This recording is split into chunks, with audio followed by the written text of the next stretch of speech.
আজ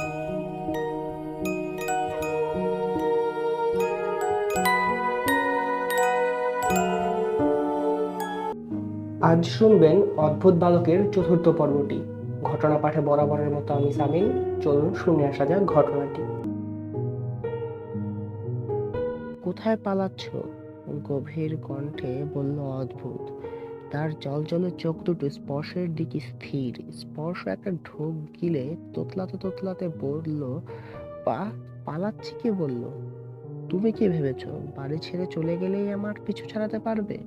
তুমি খুব ভালো করেই জেনে গিয়েছো আমার পরিচয়, আর এটাও নিশ্চয় জানো যে ভূতদের কোথাও যেতে অনুমতি লাগে না। প্রশ্ন শুনে স্পর্শ ঠিক বুঝতে পারছে না কি বলবে। ক্রমশ গলা শুকিয়ে আসছে তার। অস্পষ্ট শব্দে তার কণ্ঠে শুধু শোনা গেল, না, মানে মানে তোমরা দুজন নিজে এসে আমাকে সাহায্য করবে বলে কথা দিয়েছো, এখন আমার পরিচয় পেয়ে ভয়ে পালিয়ে যাচ্ছ? তা তো হবে না। তোমরা আমার সাহায্য করবে বলেছো, তাই তোমাদের কোনো ক্ষতি আমি করব না। আমি শুধু তোমাদেরকে জানাতে চাই, আমি তাদেরকেই শাস্তি দেই যারা আমার ক্ষতি করার চেষ্টা করে। তাই তোমাদের ভয় নেই, বাসায় ফিরে যাও তুমি। রাতে আমি ডাকবো তোমাদের, তখন ছাদে চলে এসো। মনে রেখো, তুমি আর তোমার বন্ধু আমার থেকে নিজেদের আড়াল করতে পারবে না। আমি ছায়ার মতো তোমাদের অনুসরণ করছি, যাও বাসায় ফিরে যাও। বলা মাত্রই রাস্তার পাশে দাঁড়িয়ে থাকা একটা কুকুরের ঘেউ ঘেউ শব্দে সম্বিত ফিরে ফিরে স্পর্শ। একই, সামনে কেউ নেই। অদ্ভুত কোথায় গেল? চোখের সামনে থেকে অদ্ভুত উধাও হয়ে যায় কিভাবে ভেবে পায় না সে। কুকুরটা এখনো ঘেউ ঘেউ করেই চলেছে। টেবিলে বসে বই পড়ছে প্রেমা। পড়ছে বললে ভুল হবে, পড়ার চেষ্টা করছে। অনেকক্ষণ ধরে চেষ্টা করেও মনোযোগ দিতে পারছে না সে। ঘুরে ফিরে অদ্ভুতের ব্যাপারটা মাথায় আসছে। টেবিলের ওপর মোবাইলটি রাখা, হাত বাড়িয়ে সেটা তুলে কয়েকবার বাটন প্রেস করে তা কানে ঠেকিয়ে অপেক্ষা করতে লাগলো। বেশিক্ষণ অপেক্ষা করতে হলো না। দুবার রিং হতেই ওপাশ থেকে ভেসে এলো স্পর্শের কণ্ঠস্বর। হ্যাঁ প্রেমা, বলো। স্পর্শের কণ্ঠে যথেষ্ট অস্থিরতা কাজ করছে। সে বুঝতে কষ্ট হলো না প্রেমার। কিঞ্চিত অবাক হয়ে প্রেমা বলল, কি হয়েছে স্পর্শ? তোর কণ্ঠ এমন লাগছে কেন? তুই কোথায়? একটা কিছু করতে হবে প্রেমা, কিছু একটা করতেই হবে, নয়তো অদ্ভুত আমাকে বাঁচতে দেবে না। ভয়ার্ত কণ্ঠে কথাগুলো বলল স্পর্শ। এসব বলছিস তুই? আচ্ছা তুই কোথায় আমাকে বল, সামনাসামনি এসে আমি তোর সব কথা শুনছি, বল কোথায় তুই? আমি এখন আনসার ক্যাম্প বাস স্ট্যান্ডের কাছে ফুটপাতে দাঁড়িয়ে আছি। আচ্ছা তুই তাহলে একটা কাজ কর, মিরপুর 1 নাম্বার চলে আয়। ক্যাপিটাল টাওয়ারের নিচে যে ফাস্ট ফুডটা আছে না, সেখানে আমি আছি, তুই আয়। ঠিক আছে, আসছি, বলেই লাইনটা কেটে দিল স্পর্শ। দুপা এগিয়ে ফুটপাত থেকে নেমে এলো রাস্তায়। একটা খালি রিক্সা ডেকে তাতে আবার উঠে পড়লো সে। একটু বেশি করে ফেলেছিস রায়ান। বিপদের সময় মাথা ঠান্ডা রাখতে হয়। এখন যদি সত্যি স্পর্শ আর ফিরে না আসে। কথাগুলো বলে শফিক তাকালো রায়ানের দিকে। রায়ান নিজের বিছানায় শুয়ে আছে, চোখের উপর বাঁ হাতের কবজিটা উল্টো করে রেখে। হাতটা এভাবে রাখার কারণ, লাইটের আলো যেন চোখে না পড়ে। তবে শফিকের কথায় চোখের উপর থেকে হাত সরিয়ে তার দিকে তাকালো রায়ান। দৃষ্টিতে বিরক্তির ছাপ বোঝা যাচ্ছে ঠিক। এক কথা আর কয়বার বলবি ভাই? না মানে, আমতা আমতা করে বলতে লাগলো শফিক। হিমেল ভাই আসার পর স্পর্শকে না দেখে তাহলে তো জানতে চাইবে ও কই, তখন কি বলবি জানি না। কথা অফ কর রে ভাই, একটু ক্ষমা দে, একটু ঘুমাই আমি, সকালে তো ক্লাস আছে, বললো রায়ান। শফিক আর কথা বাড়ালো না। পাভেল রান্নাঘরে রাতের খাবারের প্রস্তুতি দিতে ব্যস্ত। শফিক উঠে সোজা রান্নাঘরে চলে এলো। পাভেল রান্নাঘরের একটা মেঝেতে একটা পিঁড়ি পেতে তার উপর বসে বটিতে পেঁয়াজ কুচি করছে। পেঁয়াজের ঝাঁজে তাহার চোখের জলে নাকের জলে একাকার অবস্থা। শফিক এসে তার পাশে বসে বলল, কি রান্না করবি আজকে? কি আবার ডিম ভাজুন? রায়ানের রাগ কমছে? ধুর, বোঝানোর চেষ্টা করেও লাভ হয় নাই। ব্যাপার না, একটু টাইম দে, সব ঠিক হয়ে যাবে। সেইটা ঠিক আছে পাভেল, কিন্তু আমি ভাবতেছি কোনোভাবে হিমেল ভাইয়ের কারণে ঘটনাটা ফ্লাশ না হইলেই হয়। বলল পাভেল। ওহ পাভেল, কথায় কথায় তো বলতেই মনে নেই, গ্রাম থেকে কালকে আব্বা আসতেছে। ভ্রু কুচকে শফিকের দিকে মুখ করে তাকিয়ে পাভেল বলল, কি বলছিস? চাচা আসছে তো হঠাৎ? ডাক্তার দেখাইতে আসবে, হার্টের সমস্যাটা বাড়ছে, বলল শফিক। ও আচ্ছা, বলেই কুচি করা পেঁয়াজ আর কাঁচামরিচ বাটিতে নিয়ে উঠে দাঁড়ায় পাভেল। মিরপুর ১ নম্বর ক্যাপিটাল টাওয়ারের নিচতলায় ফাস্ট ফুড ক্যাফের একটা টেবিলে বসে আছে স্পর্শ। বারবার ঘুরে দেখছে সে, প্রেমার জন্য অপেক্ষা করছে। তবে এই মুহূর্তে তার চিন্তা চেতনা একটা ব্যাপারে ঘুরপাক খাচ্ছে। অদ্ভুত, সত্যি জীবন বড়ই বিচিত্র। না চাইতেও মানুষকে কত ধরনের ঝামেলায় জড়িয়ে পড়তে হয়। বসে বসে এসবই ভাবছিল স্পর্শ। প্রেমা এসে তার সামনে চেয়ারে বসেছে, সে তা স্পর্শ লক্ষ্যই করেনি। প্রেমা নিজের হাতের ২ আঙুল নিয়ে এলো তার চোখের সামনে। চুরি বাজাতেই সম্বিত ফিরে পেল স্পর্শ। কি ভাবছিস? বলল প্রেমা। ও, তুই কখন এলি? এক্ষুনি। কি হয়েছে তোর? দেখ স্পর্শ, তুই ভয় পাস কিংবা কোনো ঝামেলায় জড়াতে চাস না এটা জানি, কিন্তু তোর সেই উচ্ছলতা চঞ্চলতা কোথায় মিলিয়ে গেছে? তোকে এমন মনমরা দেখতে ভাল লাগে না আমার, তুই বুঝিস না? স্পর্শের হাতটা নিজের হাতে নিয়ে কথাগুলো বলল প্রেমা। দৃষ্টিতে মায়া কাজ করছে। কথাগুলো শুনে স্পর্শ মুখ তুলে তাকালো তার চোখের দিকে, তারপর বলল, প্রেমা, না চাইতে খুব বড় একটা ঝামেলায় ফেসে গেছি রে। জানি না এর থেকে আদৌ মুক্তি পাবো কিনা।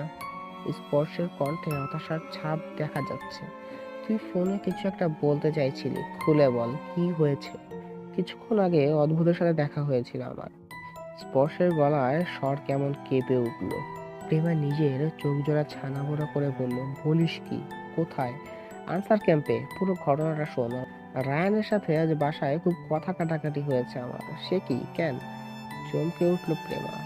চমকে ওঠার যথেষ্ট কারণও আছে। ভার্সিটিতে ভর্তি হবার পর থেকে রায়ান আর স্পর্শের মধ্যে কোনো কথা কাটাকাটি তো দূরের কথা, কখনো দুজনের মতের মধ্যে পার্থক্যও দেখেনি প্রেমা। তাই স্বাভাবিকভাবে চমকে উঠে পরক্ষণেই তা মিলিয়ে দিয়ে প্রেমা বলল, দাঁড়া, আগে কিছু অর্ডার দিয়ে নেই, খেতে খেতে শুনছি সব। বলেই কাউন্টারের দিকে এগিয়ে গেল প্রেমা। পর্যন্ত খুব ছোট। ক্যাপিটাল টাওয়ারের দোতলায় উঠার চলন্ত সিঁড়ির নিচে বড়জোর ৪ জন সদস্য, ৩টা পরিবার একসাথে বসার ব্যবস্থা আছে সেখানে। তাই খাবারের অর্ডার কাউন্টারে গিয়ে কাস্টমারকে করতে হয়। প্রেমা উঠে কাউন্টারের কাছে খাবারের অর্ডার দিতে গেল। কি অর্ডার করবে, কি খেতে হবে তাতে যেন বিন্দুমাত্র আগ্রহও নেই স্পর্শের। তার মাথায় কেবল একটা চিন্তার ব্যাপার, আর তা হলো অদ্ভুত। হিমেল বাসায় ফিরে দরজায় দুবার নক করতে দরজা খুলে দিল শফিক। পাভেল শুয়ে শুয়ে মোবাইলে ফেসবুকিং করছে। রায়ানও মরার মতো পড়ে ঘুমাচ্ছে। হিমেল ভেতরে এসে স্পর্শকে না দেখতে পেয়ে ভ্রু কুঁচকে শফিকের দিকে তাকিয়ে বলল, কি রে, আরেকটা কই? ইয়ে, হিমেল ভাই, আসলে হয়েছে কি, আমতা আমতা করে বলতে লাগলো শফিক। তখনই স্পর্শ বলে চিৎকার করে ঘুম থেকে লাফিয়ে বিছানায় বসে পড়লো রায়ান। শফিক আর হিমেল নিজেদের কথা ভুলে রায়ানের দিকে তাকালো। পাভেলও মোবাইলটা রেখে উঠে বসেছে। চমকে গেছে সবাই। শফিক এগিয়ে গেল রায়ানের কাছে, কাঁধে একটা হাত রেখে বলল, রায়ান, কি হয়েছে? খারাপ স্বপ্ন দেখছিস নাকি? রায়ান কিছু বলল না। তড়িঘড়ি করে বিছানা থেকে উঠে দাঁড়ালো। বালিশের নিচ থেকে মোবাইল আর মানিব্যাগটা হাত দিয়ে নিয়ে আমি একটু আসছি বলে বেরিয়ে গেল বাসা থেকে। শফিক আর পাবেল খানিকটা বুঝলেও কেউ বলল না কিছু। রায়ান স্পর্শকে খুঁজে আনতে যাচ্ছে। আরো কত নাটক যে তোরা দেখাবি, হ্যাঁ? কোন মনে কথাগুলো বলল হিমেল। তারপর আবার শফিকের দিকে তাকিয়ে বলল, কি রে, বললি না স্পর্শ কই? স্পর্শ গার্লফ্রেন্ডের সাথে দেখা করতে গেছে হিমেল ভাই, বলল পাভেল। শফিক হাঁপ ছেড়ে বাঁচলো। শফিক ছেলেটা গুছিয়ে মিথ্যা কথা বলতে পারে না। পাভেল আবার এই গুণে গুণিতক। ওহ, ভালোই চালাইছে, শালার মাথা ফাইটা গেল, পোলাপানের প্রেম কবে না। বলতে বলতে লুঙ্গি আর গামছা হাতে নিয়ে বাথরুমে ঢুকে দরজা বন্ধ করে দিল হিমেল। সাংঘাতিক ব্যাপার, কিন্তু তুই পালিয়ে গেলেই তো সমস্যার সমাধান হবে না, বলেই পিৎজার একটা টুকরোতে কামড় বসালো প্রেমা। পালাবো না, ভূতের সাথে একেবারেই তো বসবাস করবো। বিরক্তির দৃষ্টিতে তাকিয়ে বলে স্পর্শ, ভয় পেয়ে পালিয়ে গেলেই সব ঠিক হয়ে যাবে? অদ্ভুতের থেকে পিছু ছাড়াতে পারবি তুই? ও নিজেই তোকে বলেছে, তোরা ওর সাহায্য না করা পর্যন্ত তোদের পিছনে সায়ের মতো লেগে থাকবে। কি করবো কিছুই বুঝতে পারছি না। না পারছি সাহস জোগাতে, না পারছি পালিয়ে যেতে। হাতে একটা কাচের কোকের বোতল নিয়ে স্পর্শ আর প্রেমার টেবিলের সামনে এসে দাঁড়ালো রায়ান। তাকে দেখে অবাক হয়ে উঠে স্পর্শ বলল, তুই এখানে? রায়ান আমাকে ফোন করেছিল, আমি যখন কাউন্টার অর্ডার করতে গিয়েছিলাম তখন। আমি ওকে এখানে আসতে বলেছি, বলল প্রেমা।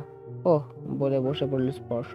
একটা চেয়ারে টান দিয়ে বসলো রায়ান, তারপরে মিনতিপূর্ণ দৃষ্টিতে তাকিয়ে স্পর্শ বলল, সরি দোস্ত, মেজাজটা খুব খারাপ হয়ে গিয়েছিল, তাই বাজ ব্যবহার করে ফেলেছি। একটা দীর্ঘশ্বাস ছেড়ে স্পর্শ বলল, ব্যাপার না, আমি ঠিক করেছি সমস্যার শুরু যখন হয়েছে আমাদের দুজনের মাধ্যমে, তখন একত্রেই এই সমস্যার শেষ দেখে ছাড়বো। অদ্ভুত রহস্যের কুয়াশা আমাদের ভেদ করতে হবেই, আর সেটাও খুব দ্রুত। দ্যাটস দ্য স্পিরিট, উচ্চারিত কণ্ঠে বলে উঠল রায়ান। এছাড়া আর কিছুই করার নেই। এই অদ্ভুত রহস্যের সমাধান না করা পর্যন্ত ওই অদ্ভুত ছেলেটা স্বস্তি দেবে না আমাদেরকে। কিছুক্ষণ আগে অদ্ভুত আমার সাথে দেখা করেছিল, বলে গেছে কথাগুলো। মানে? চমকে উঠল রায়ান। কোথায়, কি বলেছে? শুনলে বিশ্বাস করবি কিনা জানি না, অদ্ভুত আমার স্বপ্নে এসে বলে গেছে যেন তোকে বুঝিয়ে বাসায় ফিরিয়ে নিয়ে যাই, নয়তো তুই পালাতে চাইলে ওর তোর ক্ষতি করে দেবে। তাই তড়িঘড়ি করে আমি বেরিয়ে পড়লাম তোকে খুঁজতে। রায়নের কথা শুনে ভয়ের একটা রেশ আবার আঘাত করল স্পর্শের মস্তিষ্কে। প্রেমও বিচলিত হয়েছে বেশ। রাত গভীর হয়েছে, স্পর্শ আর রায়ান সংকেতের অপেক্ষায় এখনো জাগ্রত, বাকিরা ঘুমিয়ে গেছে পরদিন ক্লাস আছে বলে। শফিক আর পাভেল আজ আর জেগে নেই। আর হিমেল ভাই তো নিজের রাজ্যের রাজা, ফেসবুক ওয়ালে ঢু মারছে রায়ান। হঠাৎ একটা পোস্টে তার চোখ আটকে গেল। স্পর্শের পায়ে আঙুল দিয়ে খোঁচা মেরে ইশারায় তাকে ল্যাপটপের স্ক্রিনের দিকে তাকাতে বললে স্পর্শ ঝুঁকে তাকিয়ে ল্যাপটপের স্ক্রিনে দেখলো ভয়ঙ্কর নামের ফেসবুক পেজের একটা পোস্ট, যেখানে লেখা, অশরীর অনুভব করছেন আপনার আশেপাশে, ভুতুড়ে কোনো কাণ্ড ঘটছে আপনার সাথে, জিন এসে ভর করা আপনার ওপর, তাহলে আর দেরি না করে এক্ষুনি কল করুন আমাদের হটলাইন নাম্বারে আর নিয়ে নিন জিন ভূত থেকে চিরমুক্তি। আমাদের হটলাইন নাম্বার, বিশেষ দ্রষ্টব্য, সম্পূর্ণ গোপনীয়তা রক্ষা করে হালাল উপায়ে কাজ করে থাকি। ব্যাস এইটুকুই লেখা ছিল পোস্টে। রায়ানের মনে হলো এ তো মেঘনাচিত্রীর বৃষ্টি। দ্রুত মোবাইলটা হাতে নিয়ে ফেসবুকের পোস্টে দেওয়া নাম্বারটা টুকে নিল। একটা প্রশান্তির হাসি রেখা ফুটে উঠলো দুজনের চেহারায়। আসলেই মানুষ যখন বিপদে পড়ে তখন একটা সামান্য জিনিসও আশার আলো বয়ে আনে মনে হয়। ভোর পর্যন্ত অপেক্ষা করেও অদ্ভুতের কোনো সংকেত পেল না রায়ানের স্পর্শ। মস্তিষ্ক বোঝাই করা দুশ্চিন্তা নিয়ে ঘুমিয়ে পড়লো দুজনে। ধানমন্ডির লালমাটিয়ার সি ব্লকে একটা বাড়ি, খুব বেশি বড় না হলেও বেশ পুরাতন ধাঁচের বাড়িটি। লাল ইটের একতলা একটি ভবন, দেয়ালে শ্যাওলা জমেছে স্যাঁতসেঁতে। ভবনটি দেখলেই দিনের বেলা আলোতে গা শিউরে ওঠে পথচারীদের। বাড়িটির সামনে দিয়ে এসে দাঁড়িয়ে রায়ান আর স্পর্শ চিন্তা করতে থাকলো, এই কি সেই বাড়ি? ভয়ঙ্কর নামের ফেসবুক পেজের করা পোস্ট থেকে নাম্বার দিয়ে ফোন করেছিল রায়ান। ওপাশের ব্যক্তিটি তাকে এই বাড়ির ঠিকানাটি তো দিয়েছে। অনেকটা সময় পেরিয়ে গেল, বাড়ির ভেতরে কাউকে যেতে বা আসতে দেখা যায়নি। কেউ কি আদৌ থাকে এই বাড়িতে? গেটটা খোলা, একদম হাঁ করা। কেউ না থাকলে নিশ্চয়ই গেট বন্ধ থাকতো। এভাবে ভেবে রায়ান স্পর্শ পা বাড়ালো গেটের দিকে। গেট পেরিয়ে বাড়ি আঙানায় পা রাখলো, তার সাথে সাথে পুরো আকাশ ঢেকে গেল কালো মেঘের আবরণে। চমকে উঠলো দুজন। একটু ভালো করে লক্ষ্য করতে দেখা গেল মেঘ জমেছে শুধু বাড়িটার উপরের আকাশটুকুতে। অর্থাৎ বাড়িটি ঠিক যেইটুকু জায়গার ওপর, ঠিক ততটুকু আকাশ কালো মেঘে ঢেকে আছে। তবে বাড়িটির সীমানার বাইরে আকাশ একদম ফকফকা পরিষ্কার। কিছুই বুঝে উঠতে পারছে না দুজন। এসব কি হচ্ছে রায়ান? কাঁপাকাঁপি কণ্ঠে জিজ্ঞেস করতে থাকুন স্পর্শ। বুঝতে পারছি না। চল তো ভেতরে যাই। দরকার নেই রায়ান, আবার কোনো নতুন ঝামেলায় জড়াতে চাচ্ছি না। চল ফিরে যাই। মনে হয় তুই ঠিকই বলেছিস, চল ফিরে যাই। দুজনে ফিরে যাবার জন্য পিছু ফিরতেই দেখলো ওরা এগুতে পারছে না। কোনো অদৃশ্য এক দেয়ালে ধাক্কা খাচ্ছে বারবার, যেন ফিরে যাবার কোনো পথ খোলা নেই। অদৃশ্য দেয়াল ভেদ করার চেষ্টায় ব্যর্থ হয়ে যখন দুজন হাঁপিয়ে উঠলো, তখনই বাড়ির ভেতর থেকে ভেসে এলো একটা কণ্ঠস্বর। কণ্ঠটা দুজন এতটা জোরে শুনতে পেল যেন তাদের কানের ভেতর থেকেই কে কথাটা বলছে। দুজনেই নিজের কান চেপে ধরে বসলো, কিন্তু আওয়াজ একটুও কমলো না, বরং আরো বাড়লো, বহুগুণ বাড়লো। দুজনের কানের ভেতর থেকে কণ্ঠটা বলছে, এই বাড়ির ভেতর নিজের ইচ্ছায় পা রাখতে পারে, তবে ফিরে যেতে পারে শুধু আমাদের ইচ্ছায়। ভেতরে আয় তোরা, অযথা চেষ্টা করে ক্লান্ত হয়ে কোনো লাভ হবে না, পালাতে পারবি না, আয় ভেতরে আয়। স্পর্শের চোখ থেকে অঝরে পানি পড়ছে, ভয়ে কেঁদে ফেলেছে সে। রায়ানও ভয় পাচ্ছে যথেষ্ট। ঠিক কি করবে বা কি করা উচিত দুজনের কেউই বুঝতে পারছে না। নির্বাক দৃষ্টিতে একে অন্যের দিকে তাকিয়ে আছে হতভম্বের মতো। রায়ানের স্পর্শে কাঁধে হাত রেখে সান্ত্বনা সুরে বলল, উপায় নেই স্পর্শ, ফেঁসে গেছি আমরা, চল ভিতরে গিয়ে একটা শেষ চেষ্টা করে দেখি। তোর জন্য হয়েছে এসব, বারণ করেছিলাম এ বাড়িতে ঢুকতে, এখন মর। কান্না জড়িত কণ্ঠে বলল স্পর্শ। এখন আমাকে দোষারোপ করে লাভ হবে না, পরিস্থিতির মোকাবেলা একসাথে করতে হবে, আয়। উঠে দাঁড়িয়ে আঙিনার থেকে বাড়ির ভেতরের দিকে পা বাড়ায় দুজন। ধীরে ধীরে এগিয়ে বাড়ির ভেতরে এসে দুজনে যা দেখলো, ভয়ে দুজনে জমে পাথর হয়ে যাবার উপক্রম। দুজনে দেখলো বাড়ির ভেতর সদর দরজার খানিকটা দূরত্বে পড়ে আছে একটা লাশ। লাশটার মাথা নেই, শুধু নিথর দেহটা পড়ে আছে। লাশের পরনে যে শার্ট, তার পকেটের সাথে ভয়ঙ্কর নামক ফেসবুক পেজের লোগো লাগানো। রায়ান আর স্পর্শের বুঝতে বাকি রইল না যে লাশটা ভয়ঙ্কর নামক ফেসবুক পেজের কর্তৃপক্ষের। বিস্ফোরিত চোখে দুজন তাকিয়ে লাশটাকে দেখছে। হঠাৎ আবার সেই কণ্ঠস্বর, তবে এবার কণ্ঠটা ক্রমশ চেনা চেনা মনে হচ্ছে দুজনের। কণ্ঠস্বর বলল, কি সাহায্য চাইতে এসেছিলে? চমকে ওঠে রায়ান আর স্পর্শ। এ কণ্ঠ আর কারো নয়, এটা অদ্ভুতের কণ্ঠস্বর। হঠাৎ তাদের দুজনের সামনে এসে দাঁড়ায় অদ্ভুত। কি করবে ঠিক বুঝে উঠতে পারছে না দুজনের কেউ। অদ্ভুতের ক্ষিপ্ত দৃষ্টি দুজনের দিকে, রক্তাক্ত একটা করাত অদ্ভুতের হাতে, মুখে পৈশাচিক এক হাসি। সে এক পায়ের মধ্যে 3 পা পিছিয়ে গেল। রায়ানের স্পর্শ। অদ্ভুত বলতে শুরু করলো, আমাকে সাহায্য না করা পর্যন্ত আমাকে রুখতে পারবি না তোরা।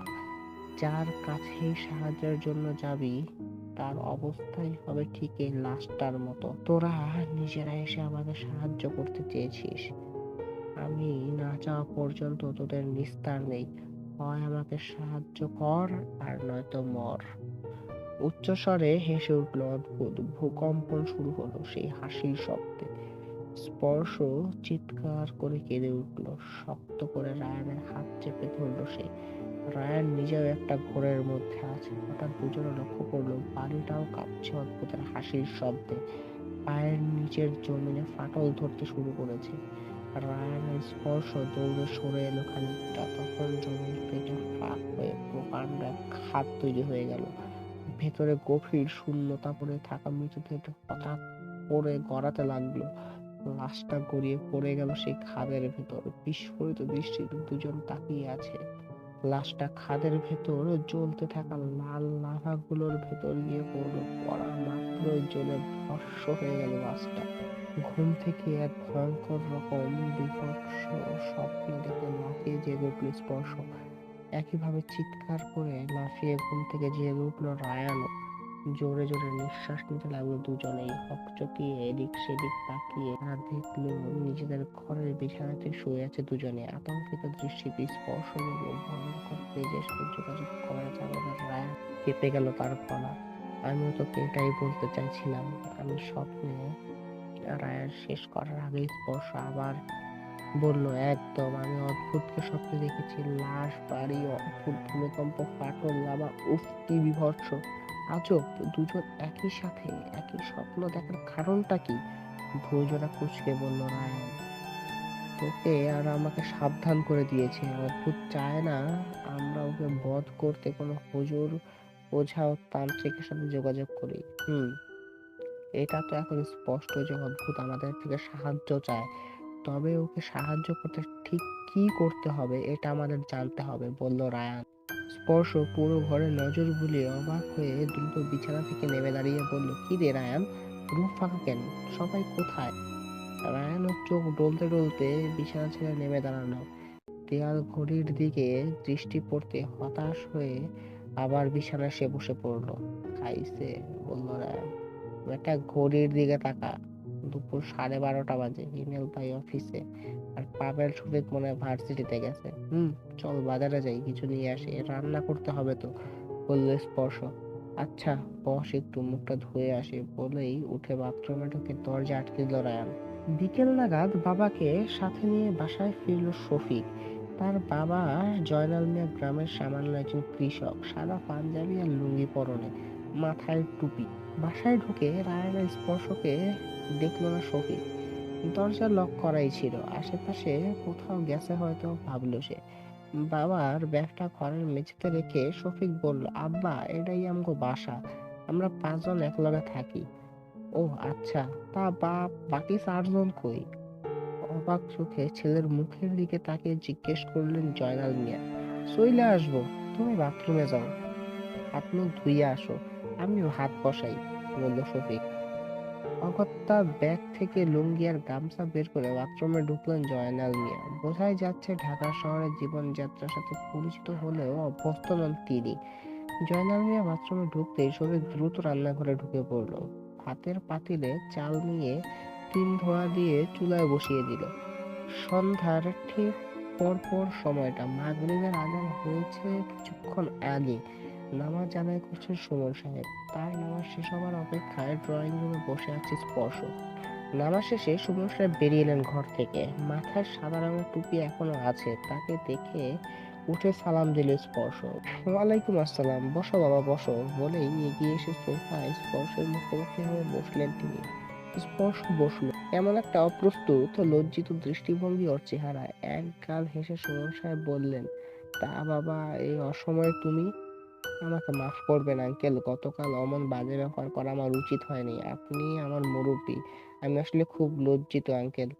নরম সুরে কথাগুলো বললে স্পর্শ। সুমন সাহেব বিব্রত বোধ করলেন, তবু স্পর্শের পাশে গিয়ে বসলেন। একটু মাথায় হাত বুলিয়ে বললেন, পাগল ছেলে, আমি কিছু মনে করিনি। তোমাদের সমস্যাটা আমি বুঝি, কিন্তু আমি যে নিরুপায় বাবা। এ বাড়িটা বিক্রি করতে চাইলেও স্বপ্নে নানা রকম ভয় ভীতি দেখানো হয় আমাকে। মৃত্যু তো একদিন হবে, কিন্তু একটা অশরীরীর হাতে বিভৎস মৃত্যু কার কাম্য বলো? তোমার জায়গায় আমি থাকলে হয়তো তাই করতাম তুমি যা করছো। এ বাড়ি ছেড়ে দিতে চাইতাম, আমি এক বিন্দুও রাগ করিনি। ধন্যবাদ আঙ্কেল, অনেক ধন্যবাদ। তবে আঙ্কেল, আমরা এ বাড়ি ছেড়ে কোথাও যাচ্ছি না। ভ্রু কুঁচকে গেল সুমন সাহেবের। লোকটা হয়তো বুঝতে চেষ্টা করছে তার খুশি হওয়া উচিত নাকি অবাক হওয়া। সে কি, কেন? এ অদ্ভুত রহস্যের শেষ দেখে ছাড়বো আমরা। চকচক করে উঠল স্পর্শের চোখগুলো। সুমন সাহেবের মুখে একটা হাসি ফুটলো। এমন ভীতু একটা ছেলের মুখে এমন সাহসী কথাবার্তা শুনলে ভালো লাগাটাই স্বাভাবিক। কিন্তু বলে সুমন সাহেবকে থামতে হলো। কিন্তু রায়ান চলে এসেছে, দরজা খোলাই ছিল। কোনো কিন্তু না আঙ্কেল, বলতে বলতে এসে স্পর্শের পাশে বসলো রায়ান। যে করেই হোক অদ্ভুত রহস্যের সমাধান করব আমরা, আপনি শুধু সাপোর্ট করলেই হবে। এই দুর্বিষহ যন্ত্রণা থেকে আমিও মুক্তি চাই। কি করিনি, মসজিদের ইমাম ফকির তান্ত্রিক ওঝা সবাইকে দিয়ে চেষ্টা করেও লাভ হয়নি। পানি পড়া, তৈল পড়া, তাবিজ কবজ কিছুই কাজে আসেনি। এখন তোমরা যদি কিছু করতে পারো, এর চেয়ে বড় উপকার আর কিছু হতেই পারে না। তবে আমি ভাবছি এসব করতে গিয়ে তোমাদের কিছু একটা যদি হয়ে যায়। চিন্তার ছাপ স্পষ্ট ফুটে উঠেছে সুমন সাহেবের চোখে মুখে। তার হাঁটুর উপরে একটা হাত রেখে আস্থার সুরে রায়ান বলল, আমাদের কিছুই হবে না আঙ্কেল, আপনি শুধু দোয়া করবেন। দোয়া তো চাইতে হবে না রায়ান, তোমাদের সাথে আমার দোয়া ছায়ার মতন আছে। ব্যাস, তাহলে আর চিন্তাই করবেন না আঙ্কেল, এবার শুধু রাতের অপেক্ষা। বলতেই রায়ানের চোখে একটা স্পষ্ট চ্যালেঞ্জের ছাপ দেখতে পেলেন সুমন সাহেব। রাত 10টা। খাওয়া দাওয়া শেষ করে হিমেল বিছানায় শুয়ে মোবাইলে প্রেম করছে বউয়ের সাথে। রায়ান আর স্পর্শ রুমে নেই। শফিকের বিছানার কাছে ঢালা বিছানা পেতে কাঁথা মুড়ি দিয়ে ঘুমাচ্ছে ওর বাবা জয়নাল মিয়া।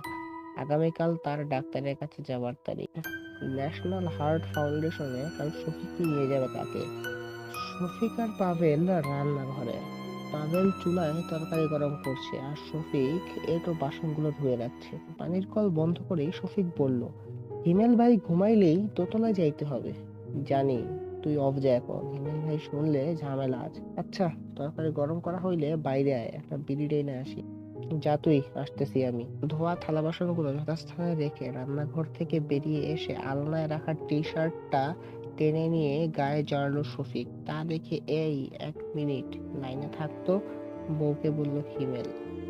মোবাইলের মাউথ স্পিকারের জায়গাটা চেপে ধরে শফিককে উদ্দেশ্য করে হিমেল বলল, কিরে এত রাত্রে কই যাস? এই তো ভাই একটু পায়চারি করতে বাইর হবো, আমি আর পাবেল। নিজের মোবাইলটা হাতে নিয়ে দাঁড়িয়ে পাবেলকে ডাকলো শফিক। পাবেল বেরিয়ে এলো রান্নাঘর থেকে। চল। নিজের মোবাইল আর মানিব্যাগটা হাতে নিয়ে বলল পাবেল। দুজনেরই দিকে বিস্ময়ের দিকে তাকিয়ে হিমেল বলল, তবু মতি গতি তো সন্দেহজনক। নিজেদের মধ্যে কি যেন গুজুর গুজুর ফুসফুস করস, রাতের বেলা হুটহাট বাইর হয়ে যাস। রায়ান আর স্পর্শেরও একই অবস্থা, ঝামেলাটা কি? হঠাৎ এই প্রশ্নে থ খেয়ে গেল দুজনই। পাভেল আমতা আমতা করে বলল, কি যে বলেন না হিমেল ভাই, কিসের ঝামেলা? ঝামেলা নাই কোনো। আপনি ভাই সবকিছুতে সন্দেহের চোখে থাকেন না, আর একটু বন্ধ করেন। স্পর্শ প্রেম ঘটিত প্যারায় আছে, রায়ান ওরা সাপোর্ট দিয়েছে। আর ভাই হুদাই বলে বেরিয়ে গেল পাভেল আর শফিক। দরজার বাইরে এসে হাত ছেড়ে বাঁচলেন দুজনে। শফিক ঠিক করে হেসে উঠে বলল, ভাই তুই একটা জিনিস, এমন গুছিয়ে মিথ্যা কথা কস কেমনে? ক্রিয়েটিভিটি বুঝলি, ক্রিয়েটিভিটি। নিজের শার্টের কলার উঁচিয়ে গম্ভীর্য সুরে বলল পাভেল। শালা ক্রিয়েটিভ মিথ্যাবাদী, চল। শফিক আর পাভেল বেরিয়ে গেলেও বুঝতেই পারলো না হিমেলের মনে অজান্তেই সন্দেহ ঢুকিয়ে দিয়ে গেছে তারা। রাত বাড়ছে। বাড়িওয়ালা সুমন সাহেবের বাসায় বসে কথা বলছে রায়ান আর স্পর্শ। দুজনের সামনে সুমন সাহেব বসে বারবার হাই তুলছেন। লোকটার বয়স হয়েছে, রাত জাগার অভ্যাস নেই বোধহয়। স্পর্শ ব্যাপারটা খেয়াল করে তাকে বলল, আঙ্কেল আপনি বরং ঘুমিয়ে পড়ুন, আমরা অ্যাক্টিভ আছি। জি আঙ্কেল, গলা মিলিয়ে বলতে লাগলো রায়ান। আপনি গিয়ে শুয়ে পড়েন, আমরা অদ্ভুতের অপেক্ষা করি। আর সমস্যা নেই, কাজ শেষে আবার দরজার ভেতর থেকে লক টিপে বন্ধ করে রেখে যাব। যদিও ইচ্ছে ছিল রাতটা ওদের সাথে থেকে জেগে নিজের চোখে অদ্ভুতকে দেখবেন, কিন্তু শরীর আর চোখের পাতা সায় দিল না সুমন সাহেবকে।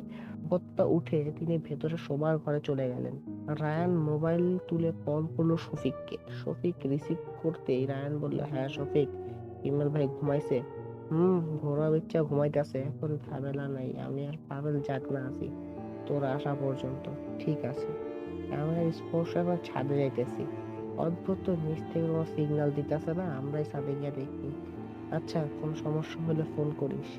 আচ্ছা রাখ। ফোনটা কেটে দিয়ে রায়ান স্পর্শের দিকে তাকিয়ে বলল, চল, নিচের সব ঠিক আছে, ছাদে গিয়ে দেখি। বলে দাঁড়ালো স্পর্শ। দরজা খুলে বেরিয়ে লক না টিপে আটকে দিল দরজা। ফিরে আবার এখানে আসবে তাই বলে লক করেনি। ঘড়িতে সময় রাত 1:30। দরজার ছিটকিনি খুলে ছাদে এসে দাঁড়ালো স্পর্শ আর রায়ান। না, পুরো ছাদে নজর বুলিয়ে কাউকে দেখা গেল না। মধ্যরাত হলেও রাস্তার ল্যাম্পপোস্টের আলোয় ছাদ বেশ খানিকটা অংশে আলোকিত। সেখানটা এসে দাঁড়িয়ে স্পর্শ রায়ানকে বলল, এই তো, কি করবি? দাঁড়া তো, ডেকে দেখি সাড়া পাই কিনা। বলেই অদ্ভুতের নাম ধরে ডাকতে লাগলো রায়ান। অদ্ভুত, অদ্ভুত কোথায় তুমি? আশেপাশে থেকে থাকো তো, সামনে এসো, আমরা তোমাকে সাহায্য করতে এসেছি। আমি জানতাম তোমরা আসবে। নিজেদের পেছন থেকে কণ্ঠটি শুনে হকচকিয়ে পিছনে তাকিয়ে চমকে উঠলো দুজনে। ওদের ঠিক এক হাত পিছনে অদ্ভুত দাঁড়িয়ে। আচমকা অদ্ভুতের উপস্থিতি অপ্রস্তুত হয়ে ছিটকে দুপা পিছিয়ে গেল স্পর্শ। রায়ানও ভড়কে গেছে। নিজেদের সামলে অদ্ভুতের দিকে তাকিয়ে একবার ভালো করে দেখে নিল দুজনে। স্পর্শের দৃষ্টি বিস্ফোরিত। অদ্ভুত বেশ শান্ত একটা বাচ্চা ছেলের মতো দাঁড়িয়ে আছে। পরনে একটা লাল রঙের গেঞ্জি, কালো একটা হাফ প্যান্ট। রায়ান নিজেকে কোনোভাবে সামলে নিয়ে বলল, এভাবে হঠাৎ কেউ আসে, ভয় পাইয়ে দিছো। হা হা, কিঞ্চিৎ ছোট্ট হাসি দিল অদ্ভুত। তারপর বলল, ভয় পাওয়ার কিছু নেই, আমি তো তোমাদের বলেছি তোমরা আমাকে সাহায্য করবে বিধায় আমি তোমাদের কোনো ক্ষতি করব না। স্পর্শ এক পা এগিয়ে এসে বলল, কাল ডাকুনি কেন? দেখছিলাম তোমরা আমার সাথে যোগাযোগ করো কিনা। আমি বারণ করার পরেও তান্ত্রিক বা ওঝা ডেকে আমাকে বধ করতে চাও কিনা। আমাদের স্বপ্নে এসে তুমি আমাদের ওয়ার্নিং দিলে কিভাবে? মানুষের স্বপ্ন তো আত্মা দ্বারা নিয়ন্ত্রিত হয়, আমিও তো আত্মা, তাই আমার কাছে এটা কঠিন কিছু না। রায়ান বলল, বুঝলাম, কিন্তু এবার এটা বলো যে আমাদের কাছে তুমি কি ধরনের সাহায্য চাও? আমাদের কি করতে হবে বলো? অদ্ভুত হঠাৎ কেমন উদাস হয়ে গেল, যেন একগুচ্ছ মেঘ জমা হয়ে গেছে ওর চেহারায়, যেন এক্ষুনি কেঁদে ফেলবে বাচ্চা ভুট্টা। গম্ভীর কণ্ঠে অদ্ভুত বলতে আরম্ভ করলো,